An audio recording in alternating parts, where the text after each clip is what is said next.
Now, if you're going to purchase an existing business, so you've come to Mountain Home and you've decided you want to buy a restaurant that is for sale, it's a little bit different animal.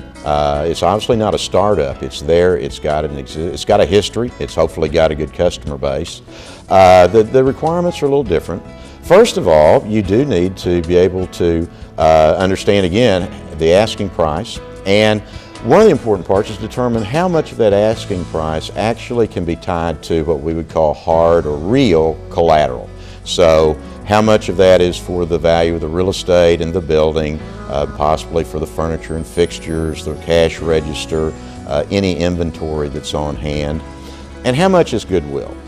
Because a lot of times if a business has been successful and the owner's just getting ready to retire, or she's had another opportunity, they feel their name's worth something. They've built a good clientele, and so say it's a $500,000 buyout, of which $400,000 can be tied to hard assets, and $100,000 is goodwill, or what our lenders might call blue sky. The biggest trick to that is being able to justify that blue sky or goodwill. Lenders by themselves are sometimes hesitant to fund the blue sky. That might be what they would want to see your equity go to. However, a number of lenders will help make that blue sky loan if they're using a U.S. Small Business Administration guarantee. But again, we go back to the issue of needing to prove that that goodwill is realistic. That has to be done through some type of business valuation. There are several certified business valuation experts, accountants, CPAs in the area that can help with that. Our office at the ASU Small Business Technology Development Center can help you by doing a valuation to make sure that the goodwill appears reasonable. Because we don't charge for any of our services, we obviously cannot do an appraisal for you, but we can sure tell you up front whether or not it looks like it's a viable amount or not, and if so, then to go forward. But that goodwill is often a part that becomes an issue of concern. Some other advice I would give to anyone looking at buying an existing business is find out really why is the owner honestly selling the business. He may know something you don't know. Maybe the highway is moving. Maybe there's been he's heard rumors that some other big competitors are going to be coming to town, and he's trying to get out before that occurs. So you need to do some due diligence and make sure that you really are comfortable that this is going to be a financially viable, that the customer's base is strong, should stay strong. If it's a type business that is, say, professional service, so it's maybe an insurance company or one that really is just as linked to the individual seller as it is to the company. Make sure you know that you've got an agreement, that there will be a non-compete, and why.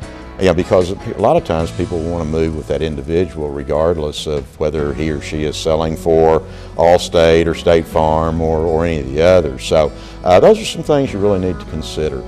We do have plenty of literature about how to evaluate a business yourself. If you would like for us to provide that, we'd be glad to do so. But understanding those back parts, especially on the goodwill, why the sale is actually occurring, is a critical part to buying out an existing business. There are some programs out there, such as the Federal Home Loan Bank of Dallas Economic Development Plus program, that it can actually help you with that equity. For every dollar you inject in equity, the Federal Home Loan Bank can actually match you $1. So it's able to take, say, $10,000 worth of cash you have available and parlay it into 20, which might be the difference that it would make. For more information about how the Federal Home Loan Bank Economic Development Plus program works, give us a call and we'll be glad to tell you about that. Or you can go online and search for Federal Home Loan Bank of Dallas and then look under their Economic Development Plus program. But when we're looking at the equity that comes in, understand that's just a part of the nature of most small businesses. So expect those things. Now those are just some basics of what we try to counsel our clients who are looking for commercial loans that they may need to think about. And obviously there are a lot of, another one especially for a startup is you really do need a business plan. You need to be able to walk in with something other than what you've jotted down on a napkin at the coffee shop before you went to the bank that shows that information to the borrower. And again, the ASU Small Business Technology Development Center, my consultants help people with business plans on a daily basis. So we'd be glad to help anybody who's seeing this, is looking at starting a business, especially in Mountain Home. Give us a call. Let us see what we can do to help. If you'd like to contact the ASU Small Business Technology Development Center, you can call us at our office, area code 870-972-3517.